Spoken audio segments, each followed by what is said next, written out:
दर्शकों नमस्कार। आज अनंत कलामन स्टूडियो भिवानी में हमारे साथ मौजूद हैं चिराग भसीन जी, जो कि यंगेस्ट फिल्म मेकर हैं हरियाणा के।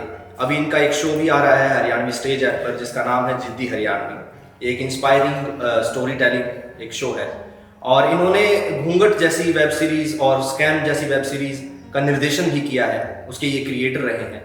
तो आज हम मुलाकात करेंगे और हरियाणवी इंडस्ट्री में प्रोफेशनलिज्म और एक्टिंग और किस तरह की वर्किंग कंडीशंस हैं, उसके लिए हम इनसे चर्चा करेंगे। तो चिराग भसीन जी, आपका हमारे स्टूडियो में स्वागत है। धन्यवाद। तो चिराग जी, मैं आपसे पूछना चाहूँगा कि आज हरियाणवी इंडस्ट्री में आप अभी काम करना शुरू कर रहे हैं और आप यंगेस्ट फिल्म मेकर हैं, और ये गर्व की बात है क्योंकि इतनी कम उम्र में आपने इतने एक्सपीरियंसेस और नॉलेज के साथ आपने काम शुरू किया है। मैंने भी आपका काम देखा है। तो आप क्या कहना चाहिए, किस तरह का प्रोफेशनलिज्म देखने को मिलता है हमारी इंडस्ट्री में आज के?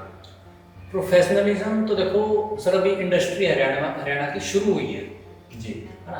उसमें कई सारे फिल्म मेकर्स ऐसे हैं जो प्रोफेशनल ट्रेंड है, जैसे हरिओम कौशिक सर है, यशपाल शर्मा सर की तारा लक्ष्मी आई है जी। तो यशपाल शर्मा सर जो अपने निर्देशक लेके आए हैं या अपना जो प्रोडक्ट लेके आए हैं, वो सर क्या है ना, बॉलीवुड से सीख के आए हैं, जहाँ पे पहले से वो प्रोफेशनल ट्रेंड है वो बॉलीवुड इंडस्ट्री। जी, वाकई। हरिओम सर है, वो सुपवा से ट्रेंड है ना, पास आउट है वहाँ से। तो उन्होंने टेक्निकली बहुत स्ट्रॉन्ग है, वो पूरा अच्छी तरह उन्होंने गेन किया हुआ है वहाँ से नॉलेज। और हम हैं, अगर मैं मेरी बात करूँ तो मैंने सेट्स पे ज़्यादा के एक्सपीरियंस लिया है, ठीक है, इंस्टीट्यूट से सीखा है। तो हमने वहाँ से, अब कई सारे और भी फिल्म मेकर जो काम कर रहे हैं, अच्छा काम कर रहे हैं। आपका ये मानना है कि शुरू हुई है, लेकिन मुझे लगता है कि आज हरियाणवी इंडस्ट्री ने एक मुकाम हासिल कर लिया है, क्योंकि मैं देख रहा हूँ कि गानों में बजट भी काफ़ी लग रहा है। क्योंकि आज अगर हम लो बजट अगर कोई गाना बनाने की भी सोचे, तो सबसे पहले तो ये कहेंगे कि ये मेकर ही नहीं है, क्योंकि वो लो बजट गाना बनता है।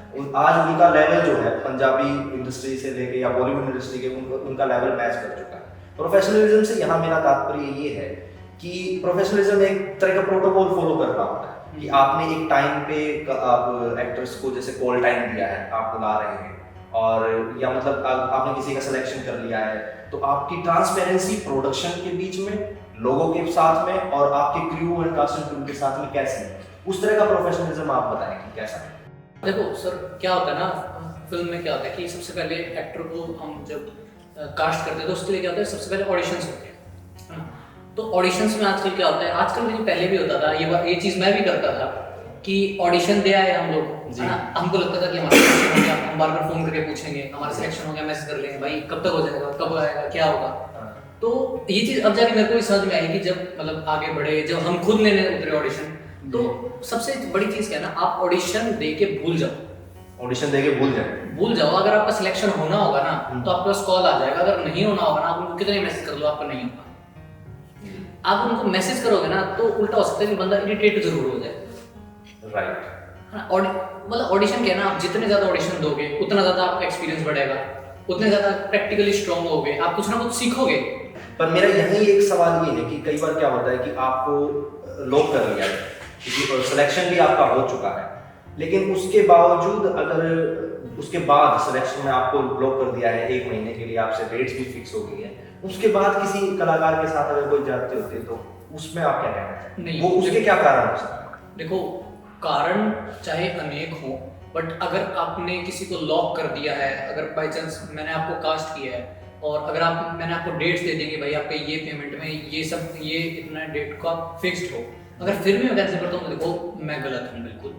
फिर जो मेकर्स हैं उनकी गलती है। हाँ बिल्कुल, अगर जबान दी है आपको कि भाई हम एग्जांपल 5 से 10 दिन के लिए आपको बुक कर रहे हैं, ये डेट्स हैं, ये आपकी पेमेंट है, सब कुछ तय हो गया, और उन डेट्स को अगर हम आपको बता रहे हैं, उन डेट से पहले हम आपको बता रहे हैं लॉक होने के बाद, तो फिर तो देखो हमारी गलती है। हाँ, क्योंकि मेरे साथ ऐसा हुआ इसलिए भी पूछ रहा हूँ। और मैं आपने एकदम जायज बात कही, आपने सच का साथ दिया है। तो हम क्या इस तरह का देखने को मिलता है कई और मेकर्स जो है, आपने एक्सपीरियंस में है आपके? मतलब इसमें क्या होता है ना, कई बारी हम मेकर्स की भी क्या थोड़ी सी मजबूरी हो जाती है, क्या पता ऐसा हो कि भाई हमको उस आर्टिस्ट से और अच्छा आर्टिस्ट मिल जाए, है ना। उसमें अब क्या होगा ना, हम आर्टिस्ट को नहीं देखेंगे, हम फिल्म को देखेंगे ना, क्योंकि हमारा आप तो एक इंडिविजुअल पर्सन, बट हमारा जो प्रोडक्ट बन के जाएगा, जो प्रोजेक्ट बन के जाएगा, वो तो पूरे समाज के लिए जाएगा ना, पूरे इंडिया के लिए जाएगा या हरियाणा के लिए जाएगा, जो भी है। तो हो सकता है कि आपसे हमको बढ़िया एक्टर मिल जाए, बट हाँ, अगर हम आपको इन्फॉर्म ना करें और जिस दिन आपको शूट पे आना है उसी दिन आपको बोल दें कि नहीं आना, तो देखो वो हमारी गलती है। एटलीस्ट मतलब 10-15 दिन हम पहले आपको मना करें तो एक दूसरा बंदे को भी समझना चाहिए कि यार चलो ठीक है, 15 दिन उन्होंने पहले कम से कम बता तो दिया। जैसे नमेश जी, आप मेड फॉर म्यूजिक का काम संभालते हैं, जी। तो आपने, जहाँ तक मेरी जानकारी में है, आपने काफ़ी काम किया है इंडस्ट्री में, काफ़ी सॉन्ग्स में आपने कर रहे हैं, आप अभी भी कर रहे हैं, पूरे डाउन टू अर्थ हैं। तो आपसे मेरा ये सवाल है कि आपको किस तरह का बदलाव अब देखने को मिला है, जैसे कि दादा लक्ष्मी आई है या और भी आप इंडस्ट्री की जानकारी रखते हो, आपको किस तरह का बदलाव अब हरियाणवी इंडस्ट्री में देखने को? सर देखिए, दादा लक्ष्मी की जहाँ पे बात आती है, उसको तो जो क्रिएशन किया है या उनको मैन्युफैक्चर किया है उस प्रोडक्ट को, वो अपने आप में ही एक इंस्टीट्यूट है जी। तो उसके ऊपर टिप्पणी करने की तो मेरी औकात नहीं है। और वो जिंदगी में मुझे लगता नहीं है कि कोई भी आर्टिस्ट, हरियाणवी आर्टिस्ट, उसके ऊपर टिप्पणी कर सकता है। और उससे स्टैंडर्ड भी बढ़ा है हरियाणा इंडस्ट्री का, और हम लोगों को थोड़ा सा प्रोत्साहन भी मिला है कि हम लोग और अच्छा काम करेंगे। हम लोग उनके आगे अभी बहुत छोटे और बच्चे हैं। तो अब मैं ये जानना चाहूँगा कि जैसे दीपक रंगा जी, मैंने काफ़ी आपको चिराग के साथ देखा है, आप भी काम संभालते रहते हैं और आप किसी बात की शर्म भी नहीं करते। आप कोई भी छोटा काम हो, बड़ा काम हो, आप कभी कैमरे के साथ मुझे दिखाई देते हैं, कभी आप कॉस्ट्यूम डिपार्टमेंट संभालते मिलते हैं और काफ़ी प्रोफेशनल तरीके से आप काम करते हैं। तो मैं वही जानना चाहूँगा कि आपका क्या लगता है कि चिराग जो आपके बॉस हैं या बॉस नहीं, फ्रेंड भाई है, जो भाई और फ्रेंड है, तो आप लोगों का कैसा क्रू, कैसा मैनेजमेंट रहता है, आप किस तरह से वर्किंग करते हैं, आपकी वर्किंग के बारे में थोड़ा? देखो, सबसे पहले तो जो प्रोडक्शन का मतलब है कि भाई प्रोडक्शन क्या है, एक माँ और एक बाप दोनों की भूमिका प्रोडक्शन को निभाती है। जैसे प्रोड्यूसर जो बाप की तरह, मतलब हमें एक बजट देता है जिसके अंदर हमें पिक्चर को तैयार करना होता है, उसमें प्रोडक्शन के जो दूसरे मेंबर होते हैं, हम सबको मिलकर उस बजट को बचाना होता है कि भाई हम उसको कैसे अच्छे तरीके से और अच्छी जगह पे यूज़ कर सकें, ताकि जो क्रू मेंबर हैं, जो हमारी कास्टिंग है या पिक्चर के दौरान जितने भी लोग हमारे इंटरेक्शन में है, किसी भी प्रकार का मतलब उनको बोधरेशन ना हो, ऐसा ना लगे कि भाई हमने कहीं फालतू का खर्चा किया है या फिर हमने किसी को डिस्टर्ब किया है। तो ये सब चीज़ें देखनी होती है हमें। सबसे पहले तो क्या है ना, कहानी पसंद की जाती है जी। है ना। कहानी पसंद होगी, उसके बाद राइटर से डिस्कस करके उसको फिर लिखा जाता है, राइटर लिखते हैं। जैसे हमारी जो फिल्म लिखी है वो सतवीर बिरागी जी हैं, उन्होंने लिखी है। अभी जो आप बनाना चाह रहे हैं? नहीं, हाँ, जो भी हम बनाना चाह रहे हैं और जो हमारी पहले स्कैम है या घूंघट है, वो सतवीर बिरागी जी ने लिखी है। उसके बाद फिर क्या है, हम बजट देखते हैं कि इसका बजट कितना जा रहा है, वो बजट कंट्रोल में लाते हैं।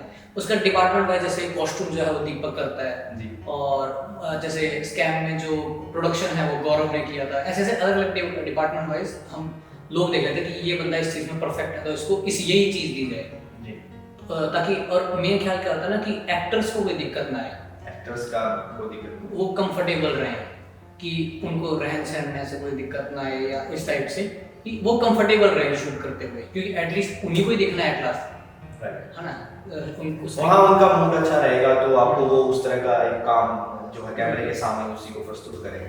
तो ये तो थोड़ा सा कंट्रोवर्सी में मैं आपसे पूछ लेता हूँ कि आपको अभी क्या खामियां क्या दिखाई दे रही हैं कि मैंने आपको, जैसे कहीं कोई लोकेशन चाहिए किसी यूनिवर्सिटी में या आप गए परमिशन लेने के लिए, तो आपको परमिशन क्या दी जा रही है, क्या प्रशासन या जो भी ओहदे पे, किसी ओहदे पे लोग बैठे हुए, चाहे वो किसी यूनिवर्सिटी में प्रोफेसर हो या वैसे हो, उस पर आप क्या कहना चाहेंगे?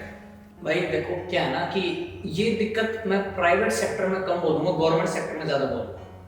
अच्छा, कि अब यूनिवर्सिटी का नाम क्या लूँ, हिसार में एक यूनिवर्सिटी है, अच्छा लोग समझ जाएंगे कौन सी यूनिवर्सिटी की बात कर रहा मैं। उसमें ना हमने अभी कुछ टाइम पहले ऑडिशन लेने थे, ठीक है।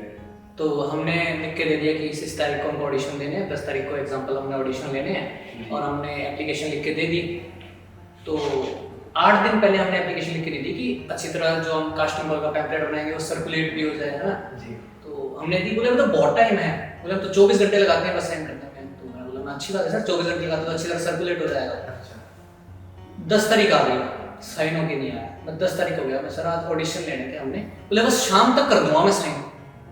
अच्छा तो सरकारी जो बाबू है कलर और उनकी तरफ से शायद हाँ। सपोर्ट इतना नहीं है। कुछ लोग बोलूंगा, मैं सारे लोग भी नहीं बोलूंगा, कुछ जी, लोग। कुछ लोग। और एक ना अपने इंडस्ट्री की सबसे बड़ी मैं अगर डाउनफॉल बोलूंगा तो वो है फिल्म क्रिटिक और फिल्म समीक्षक। फिल्म समीक्षक। बिल्कुल राइट। बिल्कुल, फिल्म समीक्षक जो है ना, देखो समीक्षक की जरूरत वहां पड़ती है जहाँ पे इंडस्ट्री स्थिर है। ठीक है। भाई बॉलीवुड में कुछ करते रहो, आप शाहरुख खान जी को, आमिर खान जी के बारे में कुछ भी बोलते रहो, हाँ, उनको फर्क नहीं आजकल पड़ेगा। उनको लगता है कि दो चार किसी के बारे में बुरा भला कह देंगे तो हम समीक्षक हो गए। बिल्कुल। उनको कोई साहित्य या कुछ ऐसा ज्ञान नहीं होगा, लेकिन किसी के बारे में फेसबुक पोस्ट डाल दी तो हम समीक्षक हो गए। देखो मैं कईयों को बोलता हूँ कि भाई देखो पहले क्या चलता था, जो कास्टिंग डायरेक्टर नहीं बन पाता, जो एक्टर नहीं बन पाता वो कास्टिंग डायरेक्टर बन जाता है। अच्छा। पर आजकल क्या है, जो एक्टर डायरेक्टर प्रोड्यूसर कुछ नहीं बन पाए वो फिल्म समीक्षक बन जाता है कि हम कुछ नहीं कर पाए, हम तुमको सिखाएंगे तुमको क्या करना है। अच्छा, जो कुछ नहीं बन पाता वो फिल्म समीक्षक। हाँ, वो आप जैसे आप फेसबुक वाला था। मैं कुछ नहीं कर पाया तो मैं आपको सिखाऊंगा तुमको क्या करना है। हाँ।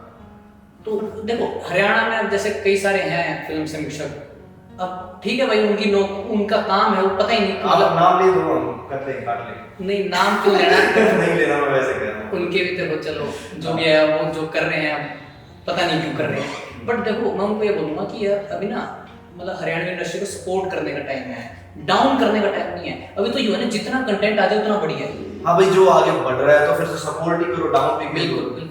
देखो अगर आपको डाउन करना है तो वो रियल में डाउन करो। असली फिल्म समीक्षक का मतलब क्या होता है कि वो हर एक फिल्म की समीक्षा करे। जी। बट अभी कई सारे क्या है, जैसे हमारे लोग साथ देखते नहीं है, बिना देखे बोलते हैं। बिना देखे बोलते हैं, राइट, बिल्कुल सही। वो क्या है कि किसी के बोलने पे लिख देंगे किसी, और बाद में फिर कमेंट में लिखेंगे भाई ये तो मैंने उसके बोलने पे लिखा था।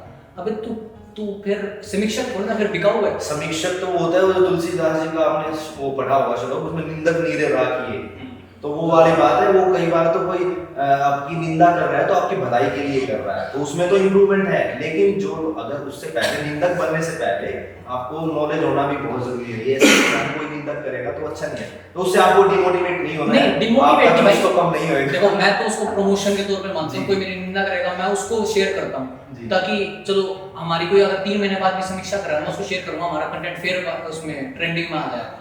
बट उससे क्या है ना, जो नए क्रिएटर्स हैं, जो नए लोग ऊपर उठना चाह रहे हैं, जो एक पहला कदम उठा रहे हैं कि भाई हम भी कुछ बनाएंगे हरियाणा के लिए, हम भी अपना नाम ऊपर लाएंगे, उससे क्या है ना वो लोग दब जाते हैं, उनको सपोर्ट ही नहीं मिलता है ना। सपोर्ट मिले ना मिले, ये जो 2-3 है, मुंह से कुछ अपशब्द ना निकले, ये जो 2-3 लोग हैं ये उनको और दबा देते हैं नीचे। एक्चुअल में 15 साल के बाद में इंडस्ट्री का ऐसा हाइप मैंने देखा है। जैसे आप लोग थोड़े उम्र में मेरे से छोटे ही हो, तो मैं देखता आया हूँ। जो मुझे चंद्रावल मूवी थी या कैसे थी, जो उस टाइम पे जो हाइप एक बार आया था ना, ग्रोथिंग, मैं मेरे मन से, मैं इतना बड़ा नहीं हूँ कि मैं कुछ बोल सकूँ इस मामले में, लेकिन जो मुझे लगता है पर्सनली कि दोबारा से इंडस्ट्री का वैसा बनना शुरू हुआ है, अब सबको साथ देना चाहिए। जी, समीक्षा करने के बगैर और ये क्रिएटिविटी या रचना, मेरे को लगता है अगर हम कोई छोटी सी चीज भी कर रहे हैं तो उसमें तो क्या है ना, गॉड ग्रेस से होती है शायद। एक्टिंग कर रहा है या किसी के मन में आया तो यानी वो कुछ ना कुछ तो रचना ही चाहता है, तो किसी की क्रिएटिविटी अपोज करना कहीं से भी। सर सबसे बड़ी बात है कि आप बॉलीवुड का जो मूवी है उसको कंपेयर कर लीजिए साउथ से, बनता है। आप पंजाबी मूवी को कंपेयर करेंगे साउथ से या बॉलीवुड से, नहीं बनता। और हरियाणवी को अगर आप इन तीनों चारों से कंपेयर करते हैं तो जमा ही नहीं बनता। आप ये देखिए कि हरियाणा में जो कंटेंट्स आ रहे हैं ना, उनमें आपस में कंपेयर करें तो मजा आता है थोड़ा सा। या फिर पहले जो 2 साल पहले था, मैं समझ गया हूँ आपकी बात की, थोड़ी सी ये समझ तो रखनी होती है कि उनका टाइम देखो, उन पे लोगों ने पैसा लगाया, टाइम लगाया, और हरियाणवी में अब लगना शुरू हुआ है। और जो बर्डिंग है तो उस वक्त हम क्यों ग्रोथ रोके? सर सबसे बड़ी बात ये भी है कि जो पंजाब में या साउथ में या हिंदी इंडस्ट्री को जो हाइप मिला है वो रीजन थिएटर्स हैं। अभी हरियाणा की जो पब्लिक है, मैं ये नहीं कहूँगा रिच नहीं है, हरियाणा में बहुत सारे रिच हैं, लेकिन वो बेचारे कल्चर से जुड़े हुए हैं, माँ बाप का भी शर्म शंका है, और वो मुझे नहीं लगता हरियाणा की यूथ उस लेवल पे थिएटर में जा रही है। अभी जानी शुरू हुई है। हमारे हरियाणा वाले इतने बेशरम नहीं है कि नंगनता दिखा के टीआरपी या व्यूज बटोर। नहीं सर, वो भी नहीं है, कल्चर नहीं है। नगनता तो जैसे पंजाबी इंडस्ट्री वहां भी नहीं है, गुजराती में भी बहुत सारा साफ सुथरा काम है, साउथ में बहुत अच्छा। और मुझे लगता है कि जैसे बॉलीवुड में जैसे सलमान खान है, मैंने उनका कभी भी कोई इतनी बड़ी बड़ी मूवीज दी है, कभी उनका मैंने नहीं देखा कि ऐसा कोई चलचित्र उनका ऐसा लगा हो कि वो खराब है या फैमिली के साथ नहीं देख सकते। लेकिन अभी यूथ को वो सिस्टम नहीं है। अभी खेत खलियानों में जमींदारी में उलझा हुआ यूथ हरियाणा का बेसिकली, तो धीरे धीरे कल्चर आ जाएगा ये।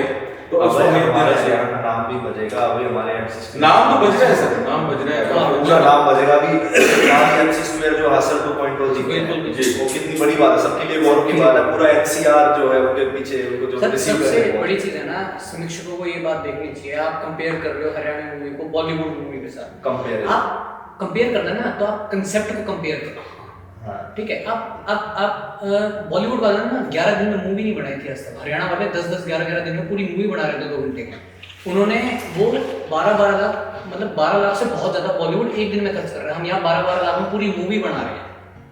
तो कहाँ से आप इसका लेवल और उसका लेवल मैच कर सकते हो? आप कंसेप्ट मैच करो। एक जायज और एक सोच, समझदारी की सोच चाहिए हमारे हरियाणा सिनेमा को बढ़ा देने के लिए। तो हम हमारे दर्शकों से विदाई ले लेते हैं, और या फिर और कोई चर्चा करनी होगी नहीं। तो अभी हमारे सभी दर्शकों को बोलिए, आप सभी आए, हमें अच्छा लगा आनंद क्लाम स्टूडियो में। तो दर्शकों, हमारी कोशिश यही रहेगी कि हमने एक डिस्कशन था, ये चर्चा थी, ये सब आप तक पहुंचाई, और ये चर्चा आप तक पहुंचेगी तो आपका मन मस्तिष्क भी इस पर चर्चा करेगा, और एक अच्छी क्रिएटिविटी और चिराग सिंह प्रोडक्शन को बढ़ावा मिलेगा। और अभी भी एक फिल्म प्रोजेक्ट पे काम कर रहे हैं, और इनका जिद्दी हरियाणवी शो, हरियाणवी स्टेज पे जल्दी ही आ रहा है। तो अच्छे कंटेंट को बढ़ावा दीजिए, हरियाणवी इंडस्ट्री को बढ़ावा दीजिए, हरियाणा को बढ़ावा दीजिए, अपनी संस्कृति को बढ़ावा दीजिए। धन्यवाद। राम राम।